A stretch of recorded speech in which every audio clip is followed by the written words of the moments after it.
Bigay ko ng mga tanong sa mga planong di natupad, mga pagkukulang ko at mga pagkukulang mong di pa bayad. Ako'y umasa na labis na ikaw lang talaga, subarit sobrang sakit ng malaman kung iba pala.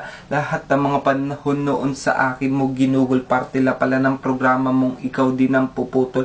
Ating nasimula na di mo na dinugtungan, dahil awa na lamang sa akin ang iyong nararamdaman. Ba't kailangan mo man sabihin ikay sa akin lang, kung di mo din pala ako inibig nung una pa lang. Pagtitimpi ko ay labis mo na sinamantala, itinurin pa naman kitang iba sa kanila. Minsan ka na nagkamali pero di kita pinagdamutan, sa kapatawaran at pag-unawa sa iyong katwiran. Mapangalagaan lang at mapanatili ang tamis ng relasyong ito, kahit pa magsaya na may tiis ngunit wala.